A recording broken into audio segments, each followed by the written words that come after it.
মানে চাঁদা দিই আমরা 200 টাকা। প্রথম হলো 100 টাকা একজন নেয়, তার নাম হলো আলী ভাই, ঠিক আছে, 100 টাকা নেয়। আর 70 টাকা মঞ্জু ভাই, হ্যাঁ নেয়, ঠিক আছে। আর 30 টাকা রোডের কমিটি পুলিশ, রোডে ডিআরআইডি করে তাদের 30 টাকা। আর 100 টাকা যে ওটা সম্পূর্ণ চাঁদা, আর 70 টাকা সম্পূর্ণ চাঁদা মঞ্জু ভাই আর আলী ভাই নেয়। আর তাদের যে উপরে আছে তার নাম হলো লিটন ভাই, যে টাকা না দিই পরের দিন গাড়ি বের করে দিব রোডের থেকে।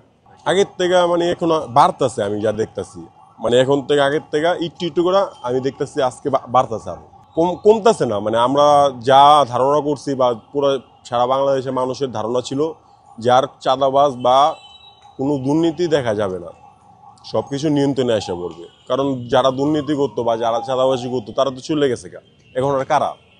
কিন্তু এটা সব সম্পূর্ণ ভুল ধারণা আমাদের প্রমাণ করে দিল। এখন বর্তমানে আমরা দেখতেছি তারা বিএনপির নাম ধারণ করা বা বিএনপির কিছু সাপোর্ট, কিছু নেতার মানে কিছু নেতার সাপোর্ট নিয়ে তারা এখন আমাদের উপরে অত্যাচার বা চাঁদাবাজি নতুন করে চালু করছে। কারণ আপনারা দেখেন এই 5ই আগস্টের পর থেকে বা এই পর্যন্ত এখন পর্যন্ত এই ব্যাপারে কোনো কথা বললে না বা কোনো সাংবাদিক নিউজ কভার করে না। সাংবাদিক এই থেকে আমি শুনছি, এটা সত্য, মানে আমি শিওর যে সাংবাদিক কয়েকজন এইখান থেকে টাকা ভাগ পায়, এটা একজন তো আর খায় না। এটা সাংবাদিক না হলে আরো বিভিন্ন চ্যানেল এসে এইসব ব্যাপারে কথা বলতো, তারা ভাগ পায়, তাদের তাদের মানে টাকা দিয়ে মুখ আটকে রাখছে। 5ই আগস্টের আগে তাকে আমি দেখি নেই, আমি কে আর আরো কয়েকজনের কাছে যদি জিজ্ঞেস করেন তাহলে আপনারা জানতে পারবেন যে 5ই আগস্টের আগে তাকে কোনো অস্তিত্ব ছিল না। 5ই আগস্টের পরে তারা আইসা নিজের আধিপত্য বিস্তার করছে। তারপরে দলের পাওয়ারে মানে দলের পাওয়ারে তারা লাইন দখল করে এই চাঁদা তুলতেছে। না, আমি এই বাংলাতে মানে কখনো কল্পনা করতে পারি না যে এত আমরা 5ই আগস্টের পরে যে চাঁদা মানে চাঁদা নিব আমার থেকে, মানে আমি কখনো ভাবতে পারিনি। কারণ স্বৈরাচার সরকার পালানোর পর আমরা নিঃস্বাধীন হয়ে গেছি, আমরা স্বাধীনভাবে বাঁচবো, কোনো চাঁদাবাজ কোনো কিছু সবাই তো চলে গেছে। তাহলে নতুন করে কারা এগুলো যারা বর্তমানে চাঁদা নিতেছে? থানায় আমার নিজের গাড়ি চুরি হয়েছে, থানায় আমি অভিযোগ করতে যাওয়ার পরে থানায় অত একটা গ্যারাজ দেয়নি। পরে মালিক মহাজন আমার তো সম্পূর্ণ জরিমানা নিচ্ছে ড্রাইভার।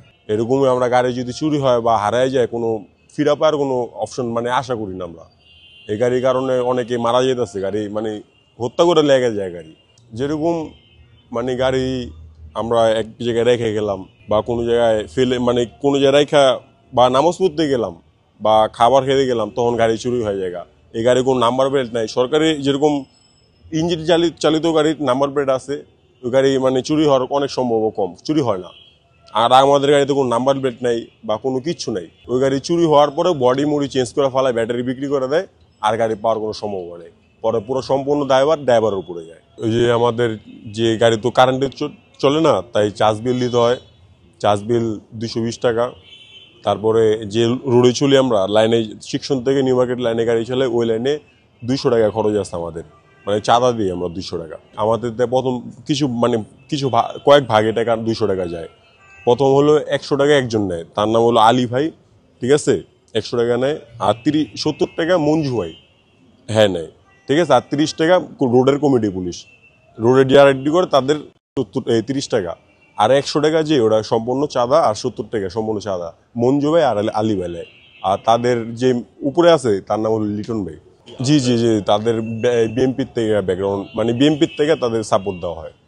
লালবাগ থানার থেকে পায়, আর মানে নিউ মার্কেট থানা।